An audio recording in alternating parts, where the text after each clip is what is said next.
If your car AC is blowing hot air, you can get it cold again using Sub-Zero. In this video, I'll show you how to recharge your car's air conditioner and save money with a can of Sub-Zero.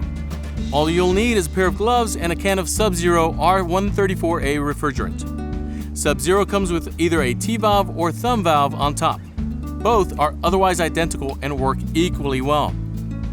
To recharge your AC, you'll first need to locate the low pressure service port. To find the low pressure port, start with the AC compressor. Two metal tubes come out of the compressor. The smaller one is a high pressure line and runs to the front of the radiator. The larger diameter tube, which runs back towards the passenger compartment, is a low pressure line. Follow it until you find this port and remove the plastic cap. If you'd like help in finding the low pressure service port, check out our port locator. Next, start the engine and turn the AC on to its coldest setting with the fan on high. Shake the can well and then attach the coupler on the end of the charging hose to the low pressure service port. To do so, pull up on the connector sleeve, push the connector over the port, and release the sleeve to lock it into place. Gently pull on the hose to make sure it is locked on. You'll then want to check the AC system pressure using the gauge on the hose. Rotate the dial so that the arrow on the dial face points to the current outdoor temperature. You can only read the pressure when the AC compressor is running. You can tell when it's running because the center of the pulley will be spinning.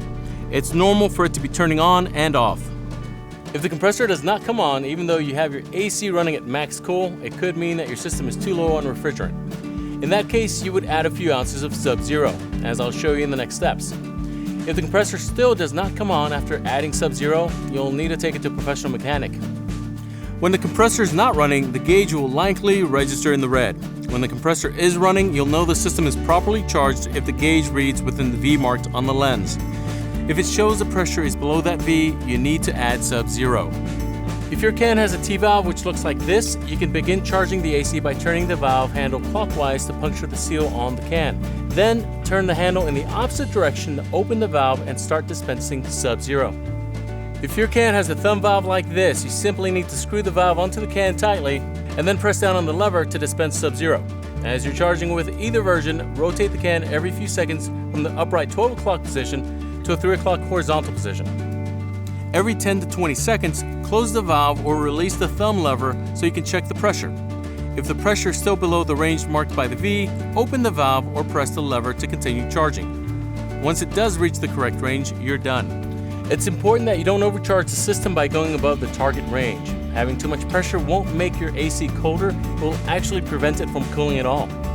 Once you're done charging, make sure the valve on the can is closed, either by releasing the thumb lever or tightening the T-valve clockwise. Then remove the coupler from the service port by pulling up on the connector sleeve, and screw the cap back onto the port. If there's still Sub-Zero left in the can, leave the hose attached and store it in a cool, dry place.